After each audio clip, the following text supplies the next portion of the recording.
महाराष्ट्राच्या राजकारणात पुन्हा एक मोठी उलथापालथ होण्याची शक्यता आहे। बच्चू कडू यांच्या प्रहार जनशक्ती पक्षाला विलीन केल्यानंतर आता आणखी एक डाव टाकला जाणार आहे। हितेंद्र ठाकूर यांचा बहुजन विकास आघाडी हा पक्ष शिंदेंच्या शिवसेनेत विलीन होण्याची सूत्रांकडून माहिती मिळते आणि तसा प्रस्ताव एकनाथ शिंदे बवियाच्या नेत्यांना देण्याची ही शक्यता आहे। वसई विरार या पट्ट्यात बवियाची मोठी ताकद आहे आणि हीच ताकद लक्षात घेता हा निर्णय महायुतीसाठी अत्यंत फायद्याचा ठरू शकतोय। या नवीन राजकीय समीकरणामुळे शिवसेनेचे विद्यमान नेते रवींद्र फाटक यांना मोठा धक्का बसण्याची ही शक्यता आहे।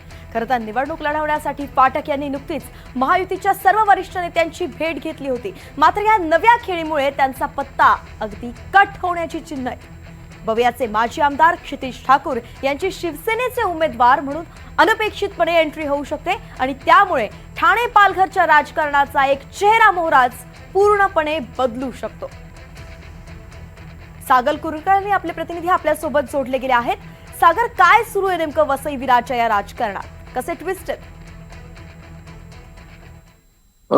आता जी माहिती उपलब्ध होती त्यानुसार ज्या पद्धतीने बच्चू कडू यांना एकनाथ शिंदेंनी स्वतःच्या पक्षामध्ये घेतलं होतं आणि त्यांना आमदारकी दिली, तशा स्वरूपाचा प्रस्ताव ठाकूर परिवार जो मोठ्या प्रमाणामध्ये गेले 15-20 वर्ष वसई विरारमध्ये प्राबल्य आहे आणि त्यांना अशा स्वरूपाची ऑफर देऊन हितेंद्र ठाकूर आणि संबंधित ठाकूर परिवारांना त्यांच्यापैकीच एकाला विधान परिषदेची उमेदवारी रवींद्र फाटकांच्या ऐवजी द्यावी असा एक विचार जो आहे तो पक्षामध्ये सुरू आहे आणि त्याच्या स्वरूपाचा प्रस्ताव सुद्धा ठाकूर परिवाराला देण्यात आल्याचं सांगितलं जातं।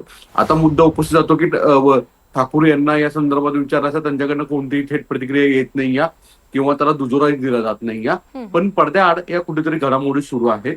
यातला सगळ्यात मोठा जो ट्विस्ट आहे तो अशा स्वरूपाचा आहे की भाजप हा ठाकूरांचा कायम तिथं प्रतिस्पर्धी आणि विरोधक एकमेकांच्या गेले काही कालावधीमध्ये आहे। विशेषतः 2014 नंतर महाराष्ट्रामध्ये फडणवीसांच्या नेतृत्वात भाजप सरकार निर्माण झालं आणि त्यानंतरनं ठाकूर परिवारांच्या विरोधातला प्रतिस्पर्धी हा कायम भाजप राहिल्याचं दिसून येतं। आता सुद्धा 2024 ची निवडणूक असेल, त्यानंतर नुकत्याच झालेल्या महापालिका निवडणुका असतील, यामध्ये भाजपने तिथे एक पद्धतीने मोठं आव्हान तयार केलं होतं, काही ठिकाणी यशही देखील प्राप्त केलेलं आहे।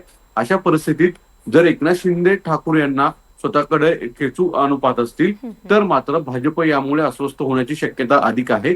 भाजप आणि शिवसेना हे दोन्ही मित्रपक्ष आहेत, सत्तेत आहेत। अशा परिस्थितीत विरोधकांना ताकद देण्याचं काम जर एकनाथ शिंदेच्या माध्यमातून होत असेल तर कुठे ना कुठेतरी भाजपमध्ये सुद्धा याचे पडसाद उमटण्याची शक्यता अधिक आहे। अर्थातच सागर, या नवीन समीकरणामुळे भाजप अस्वस्थ होऊ शकतं हे तर आता कळतंय, म्हणून काय नेमकं शिंदेची शिवसेना भूमिका घेतेय याकडे लक्ष असणार आहे। धन्यवाद सविस्तर अपडेटसाठी।